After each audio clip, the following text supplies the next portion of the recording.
મહાભારત કાળનો એ સમય જ્યારે જુગારની કપટ લીલામાં હસ્તિનાપુરની રાજગાદી ગુમાવી દીધેલા પાંડવો 12 વર્ષનો વનવાસ અને 1 વર્ષનો અજ્ઞાતવાસ ભોગવી રહ્યા હતા. રાજમહેલમાં રહેતા આ મહારથીઓ આજે જંગલમાં ભટકી રહ્યા હતા. ક્યારેક દિવસો સુધી ભોજન ન મળતું તો ક્યારેક પાણી માટે પણ ભટકવું પડતું. એક દિવસ ઘણા દિવસોથી ભૂખ્યા અને થાકેલા પાંડવો એક નાના ગામ પાસે આવી પહોંચ્યા. સૂર્ય ઢળી રહ્યો હતો. પગમાં હવે ચાલવાની પણ શક્તિ ન હતી. ત્યારે ગામની બહાર એક નાનકડા ઝૂંપડામાં રહેતી ગરીબ સ્ત્રીએ તેમને જોયા. તે સામાન્ય રબારીની સ્ત્રી હતી, પરંતુ એનું હૃદય ખૂબ મોટું હતું. તે તરત સમજી ગઈ કે આ મુસાફરો માત્ર થાકેલા જ નથી, પણ ઘણા દિવસોના ભૂખ્યા પણ છે. તે દોડી આવી અને વિનમ્રતાથી બોલી, ભાઈઓ, મારું ઘર નાનું છે, પરંતુ જો સ્વીકારો તો થોડું ભોજન તૈયાર છે. યુધિષ્ઠિરે નમ્રતાથી કહ્યું, બહેન, અમે તને મુશ્કેલીમાં મૂકવા નથી માગતા. પરંતુ સ્ત્રીએ પ્રેમથી જવાબ આપ્યો, ભાઈ, અતિથિ દેવો ભવ. ભૂખ્યાને જમાડવાથી ક્યારેય ગરીબી નથી આવતી.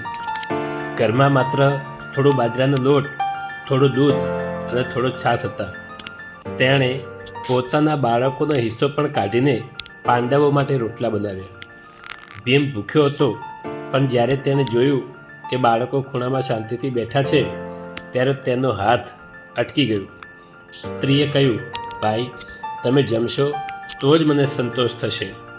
પાંડવોએ પ્રેમથી ભોજન લીધું. એક દિવસ એ સાદું ભોજન રાજમહેલના 56 ભોગ કરતાં પણ વધારે મીઠું લાગ્યું. જતાં પહેલાં યુધિષ્ઠિરે કહ્યું, બેન, આજથી તું અમારી ધર્મની બહેન છે. સ્ત્રીની આંખોમાં પણ ખુશીના આંસુ આવી ગયા. ત્યારે એ સ્ત્રી ક્યાં જાણતી હતી કે તેને જેણે પ્રેમથી જમાડ્યા છે એ કોઈ સામાન્ય માણસો નહીં, પણ હસ્તિનાપુરના ચક્રવર્તી સમ્રાટ યુધિષ્ઠિર હતા. આ વાતને વર્ષો વીતી ગયા. મહાભારતનું યુદ્ધ પૂરું થયું. પાંડવો જીતી ગયા અને ફરીથી હસ્તિનાપુરના રાજા બન્યા.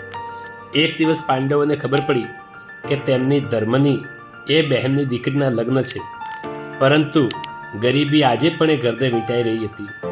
દીકરીના મામેરા માટે કંઈ જ ન હતું. બહેન આકાશ તરફ જોઈને રડી રહી હતી, હે ભગવાન, કાશ મારે કોઈ ભાઈ હોત તો. અને એ જ સમયે દૂર દૂર ધૂળની ડમરીઓ ઉડતી દેખાઈ.